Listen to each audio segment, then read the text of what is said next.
하나님은 400년 동안 이집트에서 노예로 살았던 이스라엘을 구원하기로 하셨습니다.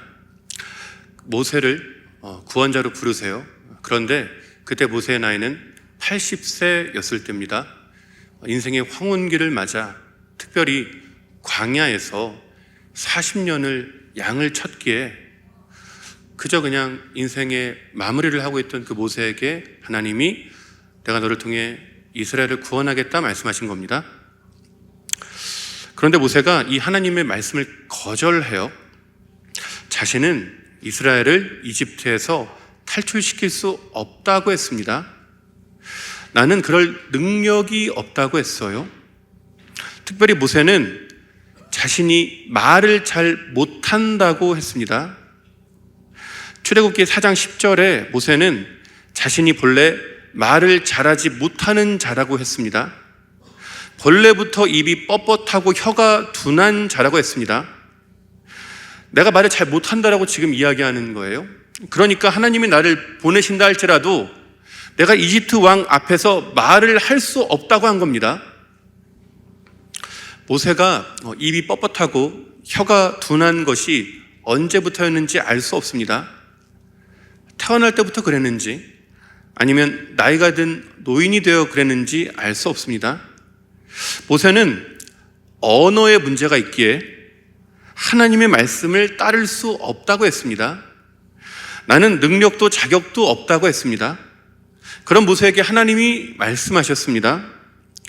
누가 사람의 입을 지었느냐? 누가 말 못하는 자나 못 듣는 자나 눈 밝은 자나 맹인이 되게 하였느냐? 나 여호와가 아니냐? 하나님은 장애인도 비장애인도 모두 하나님이 지으셨다고 말씀하셨습니다. 장애가 없는 사람만 하나님의 자녀가 아니라 장애가 있어도 하나님의 자녀라고 하셨습니다. 모세가 말이 둔하고 혀가 뻣뻣해도 괜찮다고 하셨습니다. 실수가 없으신 하나님이 지으신 하나님의 자녀이기에 괜찮다고 하셨습니다. 장애가 있어도 하나님의 뜻에 따를 수 있다고 하십니다. 하나님이 기뻐하시는 일을 할 수 있습니다. 장애는 하나님의 실수가 아닙니다. 하나님의 뜻에서 벗어난 것도 아닙니다. 엄연한 하나님의 창조입니다. 하나님이 그렇게 지으셨습니다. 지금 모세에게 직접 그렇게 말씀하신 겁니다. 우리가 보통 구약 성경의 말씀을 들어 장애인에 대해서 오해할 때가 있습니다. 가장 대표적인 말씀이 바로 레위기 21장 21절부터 23절입니다. 거기에 보면 제사장 아론의 자손 중에 흠이 있는 자는 나와서 여호와께 화제를 드리지 못한다라고 말씀합니다. 흠이 있은즉 나와서 그의 하나님께 음식을 드리지 못한다고 했습니다. 하나님의 음식이 지성물이든지 성물이든지 먹을 수는 있으나 휘장 안에 들어가지 못하고 제단에 가까이 하지 못할 것이라고 말씀하셨습니다. 사람들은 이 말씀을 모든 사람들에게 해당되는 말씀이라고 이해했습니다. 하나님이 모든 사람에게 흠이 있는 자는 여호와께 화제를 드리지 못하니 그러면 장애가 있는 사람은 하나님께 제사할 수 없구나, 예배할 수 없구나 이렇게 오해하며 오랫동안 살아온 겁니다. 그래서 즉 장애가 있는 사람은 예배를 드리지 못한다라고 이해해 왔습니다. 그런데 본문을 자세히 읽어보시면 본문은 모든 사람이 아니라 제사장에게만 해당되는 말씀입니다. 레위기 21장 그 21절 서두에 보시면 전제가 하나 붙어요. 아론의 자손 중에 아론의 후손 중에 흠이 있는 자는 여호와께 화제를 드리지 못한다. 그러니까 이 레위기 21장 21절로 23절의 말씀은 아론의 자손, 제사장 자손에게만 말씀하시는 거예요. 분명 제사장 후손에게만 말씀하시는 건데, 그 제사장의 가문에게 말씀하시는 건데, 오랫동안 우리는 이걸 모든 사람에게 주신 말씀이라고 오해하며 살아온 겁니다. 제사장의 이 후손 중에 장애가 있는 사람은 제사를 집전할 수 없다는 말씀인 거예요. 장애가 있으니, 흠이 있으니, 온전하지 못하니 예배를 집전하지 못한다, 이런 말씀도 아닙니다. 장애인을 차별한 말씀이 아니에요. 오히려 장애인을 배려한 말씀입니다. 몸이 불편한 지체 장애인이 섬세하고 과중한 제사장 업무를 수행하기 어렵기 때문입니다. 장애가 없는 비장애인도 성소 안에서 실수하면 심판당합니다. 죽임을 당해요. 때문에 이 신체적인 장애가 있는 자가 제사의 업무를 수행한다, 제사를 집전한다, 이거 안 된다는 겁니다. 이게 안 되니까 거기에서는 빼주겠다라고 말한 거예요. 다만 장애가 있어도 제단의 제물은 똑같이 먹을 수 있었습니다. 제사가 끝나고 그 제사장 공동체 식탁에서 그 흠이 있는, 장애가 있는 제사장들이 함께 식탁의 교제를 나누었어요. 그러니까 제사의 집행만 안 했지, 육체적인 고된 노동이 필요한 일만 제외했지, 제사장으로서 다른 특권은 동일했습니다. 장애가 있다고 제사장 공동체에서 추방당하지 않았어요. 차별받지도 않았습니다. 오히려 배려를 받았습니다. 레위기 22장 3절에 그의 몸이 부정하면서 성물에 가까이 하는 자는 심판을 당한다라는 말씀이 있습니다. 사람들은 이 몸이 부정하면서 이 말씀을 장애로 오해해요. 그러니까 몸이 부정하다, 이 부정한 사람이 성물에 가까이 하면 심판 당한다, 이 22장 3절 말씀을, 이 부정하다를 장애로 이해하는 겁니다. 그러니까 장애가 있는 사람이 성물을 먹을 수 없다, 성물에 가까이 할 수 없다라고 오랫동안 오해하며 살아온 겁니다. 그런데 본문에는 이 22장 3절에는 흠이 아니라 부정이라는 단어가 쓰였습니다. 흠이 아니에요. 부정이에요. 즉 장애가 아니라 율법을 범한 부정함을 의미합니다. 율법을 범한 부정한 자가 성물에 가까이 하면 죽는다라고 말씀하신 겁니다. 장애가 없는 비장애인 제사장이라 할지라도 죄를 짓거나 율법의 규례를 범하여 부정해지면 성물을 먹을 수 없어요. 성물에 가까이 할 수 없습니다. 부정한 제사장이 성물을 먹는 날에는 제사장직을 박탈당하고 추방당했습니다. 결국 이 레위기 22장 3절 말씀도 장애하고는 전혀 상관이 없는 거예요. 부정한 자, 율법을 범한 자, 거기에 대한 말씀인데 우리는 오랫동안 장애인을 차별하는 말씀으로 오해하며 살아왔던 겁니다. 결국 하나님은 장애인을 차별하시려고 말씀하시는 게 아니에요. 장애인을 부정하다고 정죄한 것도 아니었습니다. 구약 성경 곳곳에 장애인을 향한 하나님의 사랑과 배려가 녹아 있습니다. 성경 전체의 맥락을 통해 내릴 수 있는 결론은 딱 한 가지입니다. 하나님은 장애인을 사랑하십니다. 하나님은 장애인을 자녀로 바라보십니다. 자식으로 바라보세요. 세상에서 가장 존귀한 내 아들, 내 딸로 바라보십니다.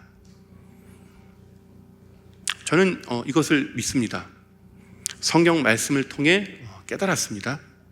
더불어 저의 삶을 통해 깨달았습니다.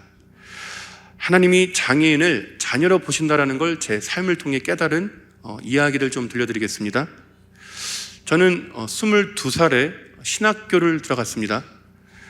주님은 저한테 신학교 들어가자마자 지극히 작은 자 내게 한 것이 곧 내게 한 것이니라, 이 말씀을 제 인생의 말씀으로 주세요.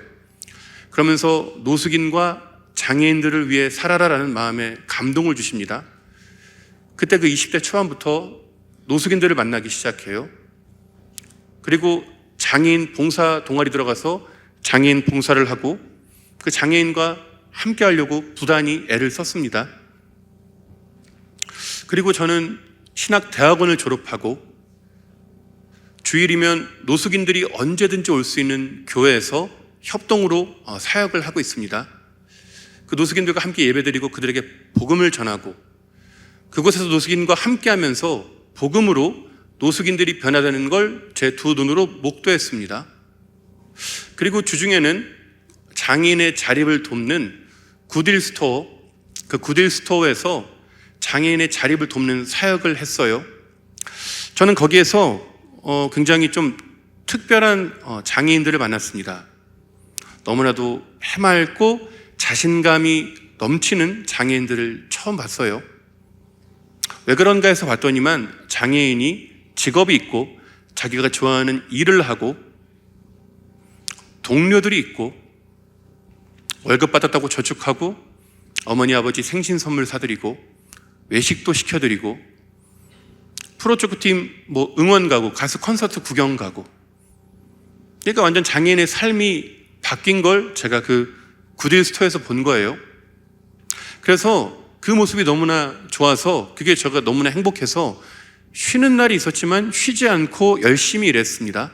왜냐하면 제가 열심히 하는 만큼 더 많은 장애인을 고용할 수 있었기 때문입니다. 제가 말단 사원으로 처음에 들어갔던 그 매장, 그 지점이 원래는 운영이 어려웠어요. 그래서 곧 폐업한다 이런 이야기가 들리던 매장이었습니다. 근데 그때 기도하며 하나님의 도우심을 구할 때 그 매장 가운데 하나님의 놀라운 역사들이 일어났어요. 지역에 있는 교회들이 연합해서 그 굿윌스토어를 도와주기 시작했고, 지역의 언론사에서 무상으로 무료로 전면 광고를 2년 동안 실어주기도 하고, 말로 다 할 수 없는 기적과 같은 일들이 연달아 일어납니다. 그 일을 통해 그 매장이 완전 적자를 극복하고 재단 전체에서 가장 모범적인 매장이 돼요. 그 모습을 멀리서 지켜본 그 본부, 재단 본부의 리더들이 저를 사목으로 데려간 거예요. 그러니까 말단 사원이 재단 본부 사목이 된 겁니다. 그렇게 거기에서 열심히 했어요. 그렇게 행복하게 장애인 자립 사역을 할 때 저한테 딸이 하나 있습니다. 딸이 딱 하나 있는데 그때 저희 아이가 3살 때였어요. 그때 저희 아이가 발달 장애 진단을 받습니다. 저희 아이가 그 발달 장애 진단을 받고 뇌전증, 옛날 어르신들 간질이라고 그러셨죠. 뇌전증 진단을 받아요. 그리고 서울대학교 병원에서 자폐 진단을 받습니다. 장애인 사역의 사명으로 부름받았는데 이에 당사자가 된 거예요. 당사자가 된 거예요. 하늘이 무너진다는 게 제가 뭔지 그때 알겠더라고요. 너무 힘들어서 터덜터덜 거리를 걸어가다가 제가 무심히 하늘을 바라보면서 혼잣말로 이렇게 이야기했습니다. 어머니 아버지랑 살 때도 그렇게 힘들었는데 또 그러시네. 또 그러네.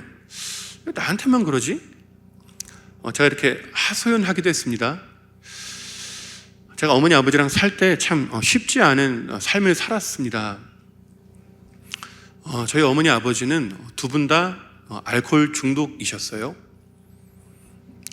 제가 아주 어릴 때부터, 갓난아이 때부터 아버지도 알코올 중독, 어머님도 알코올 의존이셨습니다.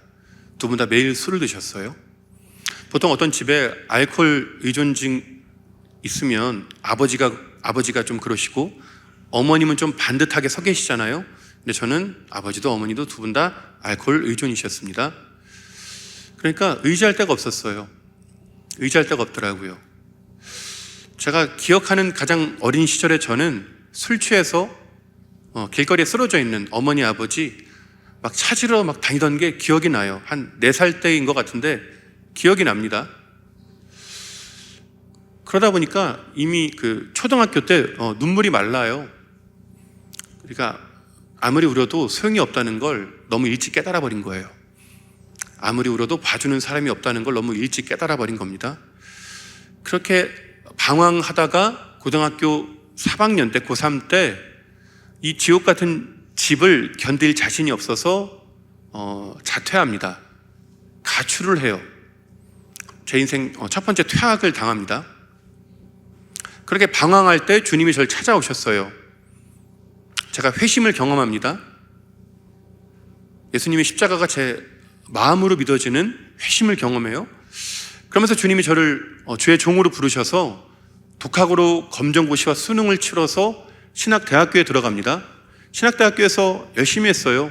장애인, 노숙인 열심히 만났고 열심히 섬겼고 또 열심히 기도했습니다. 새벽에 기도하고 정오에 기도하고 자기 전에 기도하고 금요일이면 삼각산에 올라가서 밤 11시부터 새벽 5시까지 스트레이트로 기도했어요. 열심히 기도했습니다. 그런데 신학교 4학년 때 등록금을 내지 못해 퇴학을 당해요. 제가 등록금 달라고 간절히 기도했거든요. 철야하면서 기도했거든요. 그리고 등록금을 주실 거란 나름의 확신이 있었어요. 그래서 그때 학교에서 제가 장학금으로 90만 원 받은 게 있었습니다. 100만 원 좀 안 되는 90만 원. 그때 등록금이 250만 원이니까 어떻게든 모아서 냈어야 되는데 그때 다른 학과 선배가 등록금이 부족해서 힘들어한다는 소리를 제가 들어요. 그래서 그 90만 원을 그 선배 줍니다. 이 선배는 등록금 완납하고 졸업해요. 저는 끝까지 기도했는데 등록금 내지 못해 퇴학을 당합니다. 제 인생 2번째 퇴학이에요. 그때 저희 아버지가 딱 그때 어떤 문제를 일으키셔서 원래 가난했는데 쫄딱 망합니다. 그래서 짐을 최대한 줄여 이사 간 곳이 컨테이너 박스, 그 길 가다가 공사장에 사무실로 쓰는 작은 컨테이너 박스, 거기에 사람 살더라고요. 그렇게 하나님께 버림받았다라는 확신을 가지고 살아가고 있을 때도 주님이 저를 찾아오세요. 저를 또 만나주십니다. 그 주님 덕분에 다시금 일어나서 신학대학교 재입학합니다. 다시 들어가요. 열심히 공부합니다. 1등 장학금 받아요. 학생회장합니다. 신학대학교 졸업하고 신학대학원 들어가요. 신학대학원 1학차 때 저희 아버지가 어떠한 문제를 일으키십니다. 저희 어머니가 큰 충격을 받으세요. 어머니가 우울증이 점점 깊어지시더니 어느 날부터 아들을 못 알아보는 거예요. 저를 못 알아보는 거예요. 그리고 어머니가 스스로 자해하시더라고요. 그래서 손잡고 한림대학병원 그 정신과 과장 교수님 만나러 가니까 그 교수님이 어머님 조현병입니다. 어머님 조현병이니까 지금 당장 입원하세요. 그래서 어머니 손잡고 8층 정신병동에 제가 입원시켜드렸어요. 그리고 며칠 뒤에 저희 아버지가 알코올 중독 너무 심해져가지고 또 그 한림대학병원 과장 교수 또 만납니다. 그 교수님이 저희 아버지 보시더니 아버지 알코올 중독이 너무 심합니다. 당장 입원하세요. 또 아버지 손잡고 8층에 제가 입원시켜드려요. 어머니 아버지 두 분 다 같이 정신병원 들어가신 거예요. 도저히 버틸 힘이 없어서 신학대학원을 자퇴합니다. 힘이 없더라고요. 버틸. 이가 갈리더라고요. 내가 다시는 이 길 가나 봐라. 이가 갈리더라고요. 그렇게 우여곡절을 거쳐 돌고 돌아 다시 신학대학원 들어갑니다. 그리고 졸업을 하고 장애인과 노숙인들을 열심히 섬겼어요. 그리고 사랑하는 사람을 만나 결혼을 하고 딸을 하나 낳았습니다. 제가 얼마나 간절했을까요? 제가 새로 꾸릴 가정에 대해서 제가 정말 간절했거든요. 어머니 아버지처럼 살지 말아야지, 믿음의 가정 꾸려야지, 행복한 가정 꾸려야지, 너무 애절했거든요. 근데 저의 그 간절함이 아이가 3살 때 복합 장애 진단 받은 겁니다. 제 바람이 산산조각 난 거예요. 그 이전에 3번의 퇴학을 당하고 별의별 일이 있어도 삶을 포기하고 싶다는 생각을 한 적은 없어요. 근데 자식이 장애 진단 받고 매일 병원 가는 건 차원이 다르더라고요. 이건 진짜 차원이 다르더라고요. 야, 이제 못 살겠더라고요.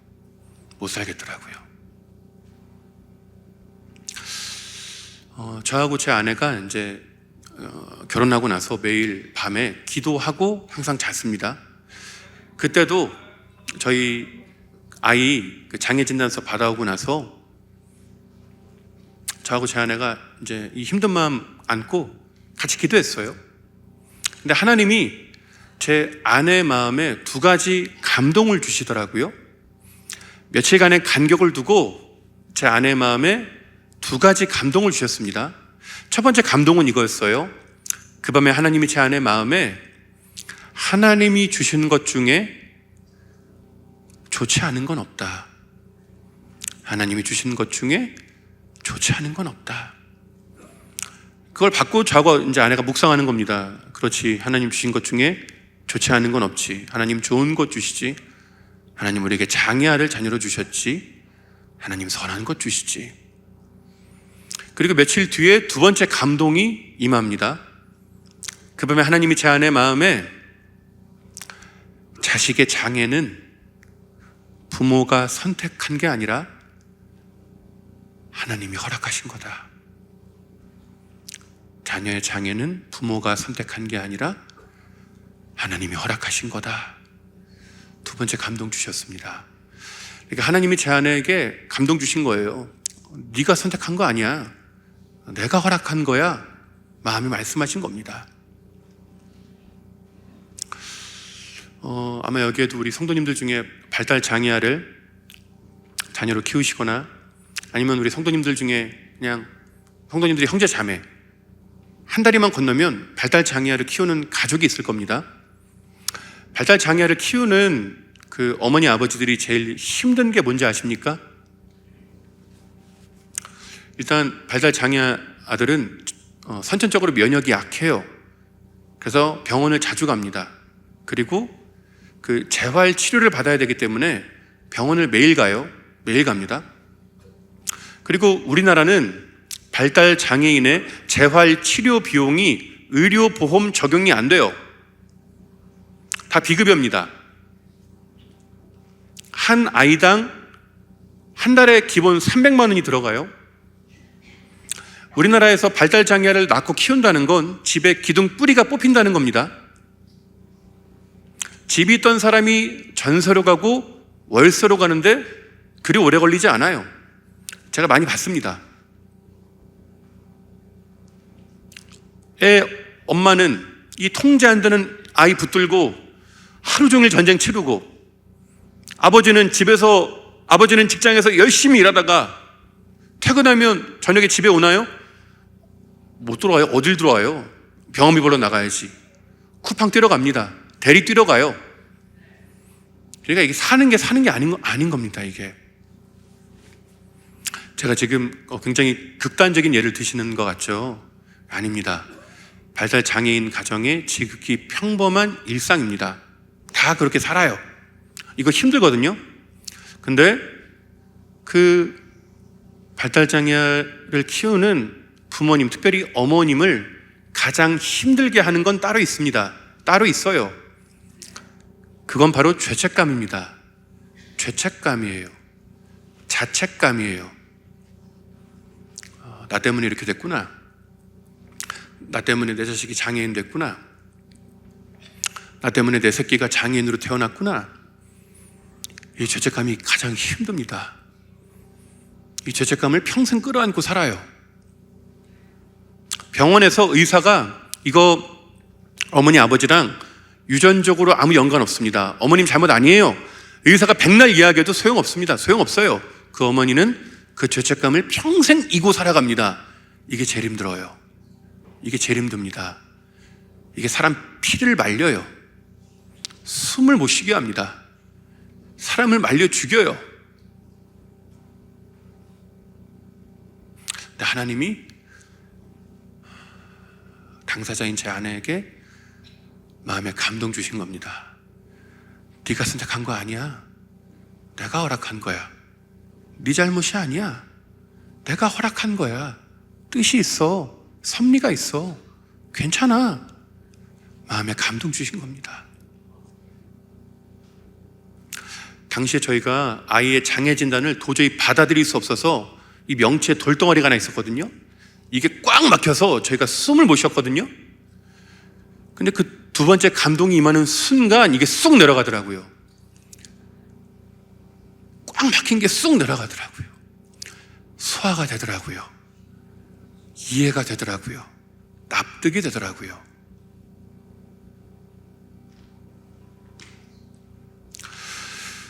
예수님을 잘 믿어도 고난이 올 때가 있더라고요. 힘든 일들이 찾아올 때가 있더라고요. 욥도 고난당했잖아요. 욥처럼 하나님을 잘 믿은 사람이 어디 있습니까? 그런 욥도 고난당했잖아요. 고난이 올 때가 있습니다. 근데 신자가 비신자처럼 고난이 올 때가 있지만 신자라서 좋은 게 하나 있더라고요. 신자의 특권이 하나 있더라고요.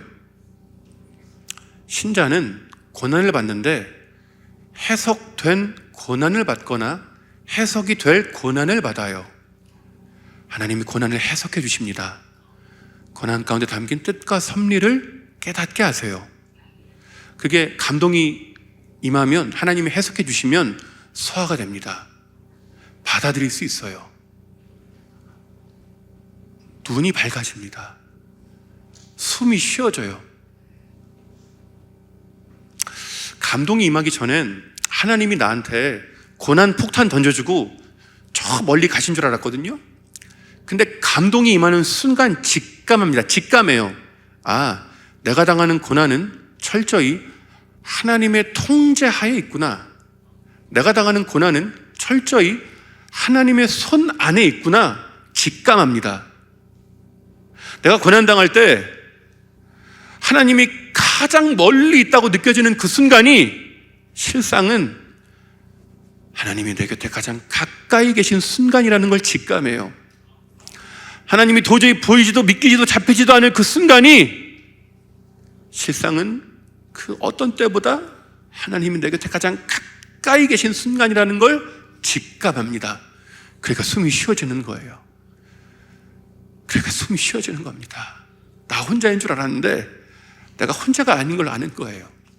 하나님이 나 죽이려고 고난 주신 줄 알았는데 날 죽이려고 주신 게 아니라 엄연한 하나님의 뜻과 섭리가 있다는 걸 깨닫게 하시니까 숨이 쉬어지는 겁니다.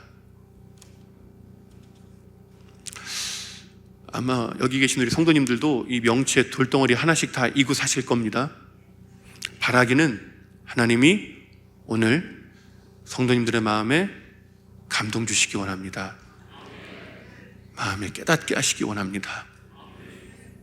오래 묵혀두셨던 그 돌덩어리가 쑥 내려가시길 원합니다. 해석된 고난은 사명이 돼요. 해석된 아픔은 사명이 됩니다. 제가 원래 장애인 사역을 쉬지 않고 했는데 그때부터 하나님 해석을 주신 날부터 생명을 겁니다.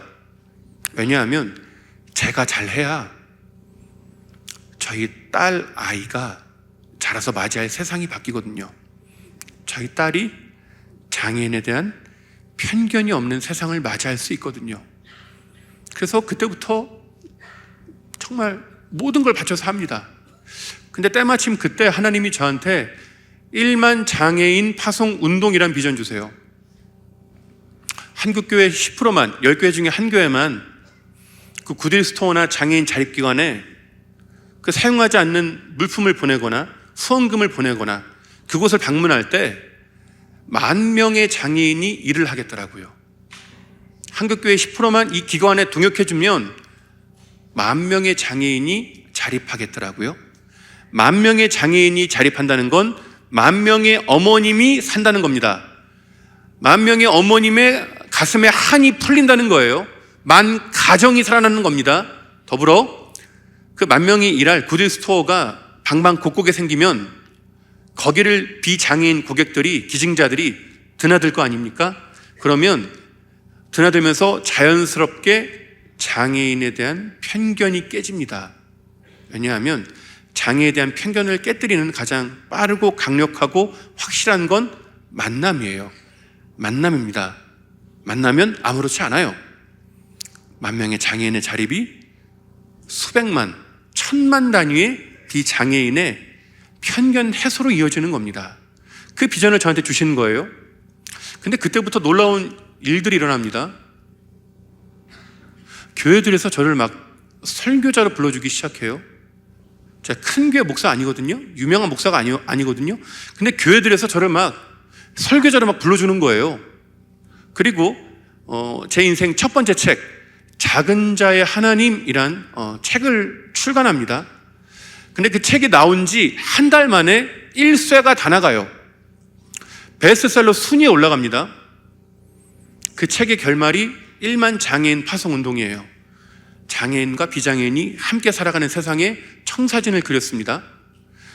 이게 발이 달려가지고 지 혼자 전국을 누비더라고요. 책이 막 사역하더라고요. 그 책이 베스트셀러 순위에 있으니까 그 CBS에 새롭게 하소서, 그 작가님이 그 책을 읽고 저를 섭외합니다. 그렇게 새롭게 하소서 방송 나가요. 1만 장애인 파송운동 전합니다. 또 오륜교회에서 하는 다니엘 기도회, 한국과 열방의 16,000개 교회가 함께 예배드리는 100만 단위의 예배자들이 함께하는 그 집회에서 저를 또 불러요. 제 책 봤다면서. 또 거기 가서 1만 장애인 파송운동 전합니다. 그 책과 새롭게 하소서와 다니엘 기도를 통해 이 장애인 자립운동이 삽시간에 한국 교회에 퍼집니다. 원래 잘 몰랐거든요. 원래 이런 거 잘 몰랐어요, 한국 교회가. 근데 삽시간에, 순식간에 한국 교회 전역에 퍼집니다. 교회들이 앞다투어 물품들을 기증하고 그 장애인 자립기관을 방문하고 장애인과 함께합니다. 많은 장애인들이 고용되었고 그 장애인들이 일할 그 스토어들이 많이 생겼습니다. 그리고 그 일이 지금도 현재 진행형이에요.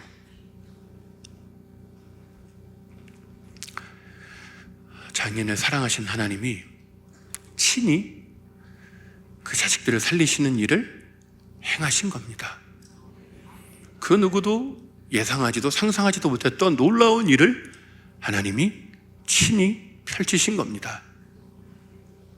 수많은 장애인들이 새로운 삶을 살았고 지금도 살고 있으며 많은 어머님들이 다시 숨쉬고 더 많은 헤아릴 수 없는 더 많은 비장애인들이 그 장애인에 대한 편견을 깨뜨리고 함께하고 있습니다. 가장 작은 저, 가장 미력한 저에게 1만 장애인 파송운동에 약속을 주시고 하나님께서 친히 그 꿈을 이루어 가신 겁니다.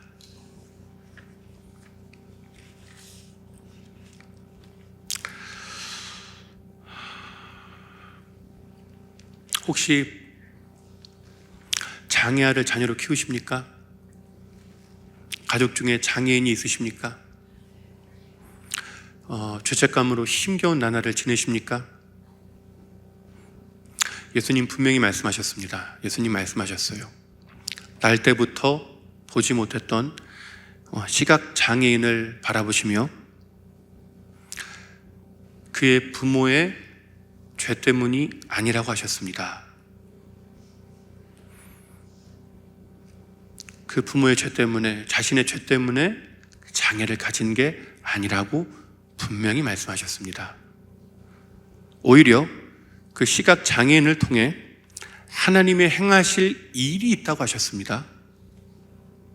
하나님의 목적이 있다고 하셨습니다.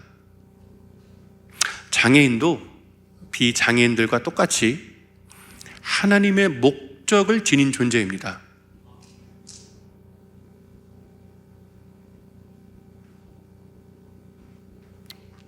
그러니 성도님들의 잘못이 아닙니다.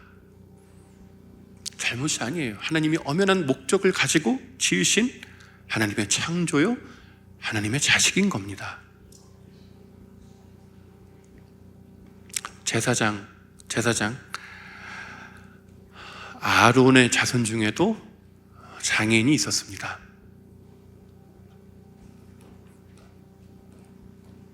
보통 가문이 아닙니다. 제사장 가문입니다. 아론의 가문입니다. 그런데 그 가문에도 장애인이 있었습니다. 세상 그 어떤 가문 중에 아론만큼 선택되고 구별된 가문이 있겠습니까?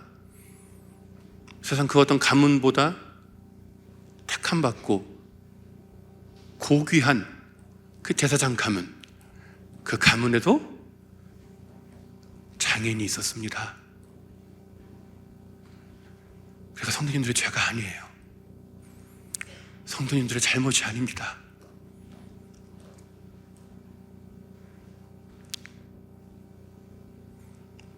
아론의 가문에도 장애인이 있었고, 그리고 그 아론의 제사장 가문의 그 장애인을 쫓아내지 않았습니다. 안 쫓아냈어요. 하나님은 그 아론의 제사장들에게 장애인을 쫓아내지 말라고 하셨습니다. 왜냐하면 하나님이 장애인을 쫓아내지 않으시기 때문입니다. 오히려 장애인을 사랑하고 품으시기 때문입니다.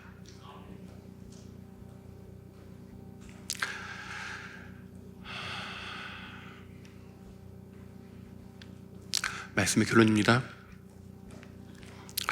오순절에 성령님이 강림하십니다. 120명의 제자들이 성령의 충만함을 받고, 그리고 베드로의 그 유명한 설교를 통해 3,000명이 회심하고 돌아오는 놀라운 역사가 일어납니다. 그리고 나서 사도행전 바로 다음 장 3장에 베드로와 요한이 제9시 오후 3시 기도 시간에 성전으로 기도하러 올라갑니다.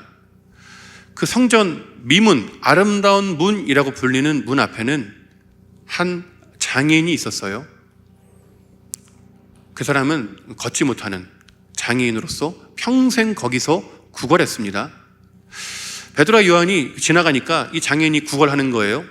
그때 그 베드로와 요한이 그 장애인을 주목해서 봅니다. 그리고는 은과 금은 내게 없거니와 내게 있는 것으로 내게 주노니 나사렛 예수 그리스도의 이름으로 일어나 걸어라 선포합니다. 그때 그 장애인이 손을 잡아 일으키니 발과 발목에 힘을 얻고 걷기도 하고 뛰기도 하며 하나님을 찬양하는 놀라운 기적이 일어납니다. 성도 여러분, 이 베드로와 요한이 그 성전 미문의 그 장애인을 그날 처음 봤을까요? 그날 처음 봤을까요? 그날 처음 만난 사람일까요? 아닙니다. 아니에요. 구면입니다. 봤던 사람이에요. 평생 봤던 사람이에요. 평생을 보고도 모른 채 했던 사람이에요. 평생을 지나친 사람이에요. 그런데 왜 그때 그 순간 평소와 다르게 행동했을까요? 평소처럼 지나가지 않고 왜 그 장애인을 주목해서 봤을까요? 그의 손을 잡아 일으켰을까요? 무엇이 그 차이를 만들어냈을까요? 답은 간단합니다. 성령 충만했기 때문이에요. 성령 충만했기 때문입니다. 성령 충만 외에는 그 차이를 설명할 길이 없습니다. 성령 충만했기 때문이에요. 성령 충만은 성령님으로 내 마음이 충만한 겁니다. 내 마음이 성령님, 하나님 마음 되고 내 눈이 하나님의 눈이 됩니다. 하나님의 시선이 돼요. 성령 충만하기 전엔 그냥 평생 지나치던 장애인이었는데 성령 충만하니까 내 마음이 하나님 마음 되니까 베드로와 요한이 그냥 못 지나치는 겁니다. 왜냐하면 내 눈으로 봤을 땐 남이고 나하고 상관이 없는 사람인데 하나님 눈으로 봤을 때 자식이거든요. 엄연한 하나님의 자식이거든요. 그러니까 베드로와 요한이 그냥 못 지나치는 거예요. 그 마음에 계신 성령님이 그 마음에 긍휼을 부어주시니까 그냥 못 지나치는 겁니다. 그 예수님께서 자신을 따르는 수많은 사람들을 보시며 마음에 들끓는 그 긍휼이 그 베드로와 요한의 마음에 동일하게 있었던 겁니다. 때문에 성령 충만의 가장 강력한 증거는 긍휼입니다. 긍휼이에요. 불쌍히 여기는 마음입니다. 성령 충만한 신자는 그 마음에 계신 성령님 때문에 그냥 못 지나치는 겁니다. 내가 예수님을 믿기 이전에는, 내 마음이 성령 충만하기 이전에는, 내 마음에 성령님 계시기 이전에는 그냥 늘 지나치던 노숙인이었고 장애인이었는데, 예수님을 믿고 내 안에 성령님 계시니 그 사람 볼 때 마음에 부담이 있습니다. 설령 내가 그 사람 지나친다 할지라도 마음에 불편함이 있어요. 성령님 계시기 때문입니다. 성령님 계시기 때문이에요. 때문에 내 마음이 성령님으로 충만하다면, 내 마음이 성령님으로 가득하다면 결국 그 장애인을, 노숙인을 그냥 지나칠 수 없는 겁니다. 예수님의 이름으로 그의 손을 잡아준 거예요. 일으켜준 겁니다. 생전 처음으로 걷게 된 이 장애인, 성전 미문의 장애인이 걷자마자 처음으로 한 일이 무엇인 줄 아십니까? 이 사람이 스스로의 힘으로 걷게 되자 처음으로 한 일이 성전을 들어갑니다. 성전으로 들어가요. 걷게 되자마자 그냥 바로 성전으로 들어갑니다. 거기에서 기뻐하며 하나님을 찬양합니다. 이 말은 평생 걷지 못한 이 장애인의 소원이 하나님을 예배하는 것이었어요. 그 성전 안으로 들어가 하나님을 찬양하고 예배하는 것이 이 사람의 평생 소원이었던 겁니다. 성전 가장 가까이에 있으면서도, 성전을 들어가는 그 수많은 사람들을 가장 가까이에서 봄에도 그 장애가 있기에 성전에 들어가지 못했던 그 한 사람, 그 사람들의 편견과 시선 때문에 그 성전에 들어가지 못했던 그 한 사람이 낫게 되자마자 처음으로 한 일이 성전 안으로 들어가 하나님을 찬양한 겁니다. 이게 바로 그 사람의 소원이었던 거예요.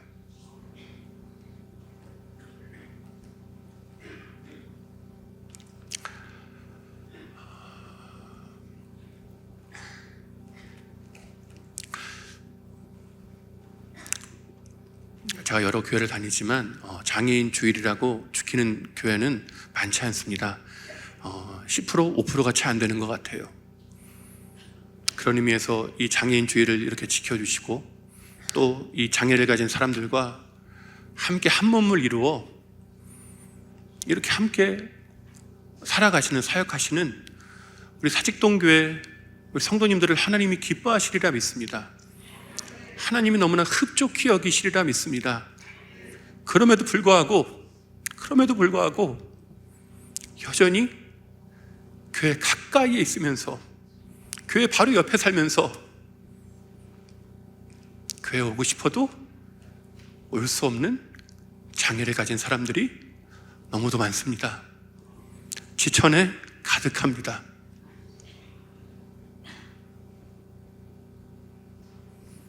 베드로와 요한이 그 장애인의 손을 잡아 일으켰듯이 우리가 우리 주변에 있는 이웃의 그 장애인들의 손을 잡아 그를 교회로 데리고 올 때 그 하나님을 예배하고 싶어도 예배할 수 없었던 그 평생 의지할 데가 없어서 그냥 모든 것을 포기하며 절망 가운데 살았던 그 한 사람, 소망이라고는 눈 씻고 찾아볼 수 없는 그 한 사람이 여러분의 그 손으로 인해 예배당에 나와서 하나님을 예배하고 찬양할 때 그 한 사람 살아날 줄 믿습니다. 하나님이 그 한 사람을 구원하실 줄 믿습니다. 사랑하는 성도 여러분, 하나님이 제일 기뻐하시는 게 뭔지 아십니까?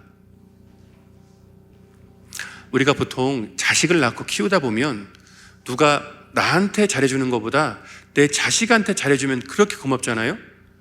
나한테 잘해준 것보다 내 자식한테 잘해주면 우리가 너무 고맙잖아요. 근데 하나님 그러시더라고요. 하나님 그러시더라고요.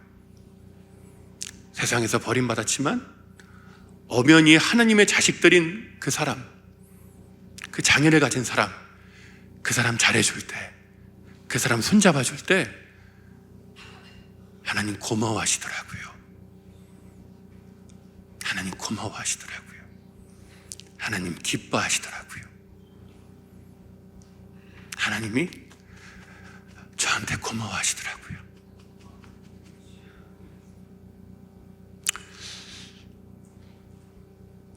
이미 하나님이 가장 기뻐하시는 일에 순종하고 계시는 우리 사직동교회 성도님들, 아직도 추수할 것이 많습니다. 휘어져서 추수할 것들이 너무 많습니다.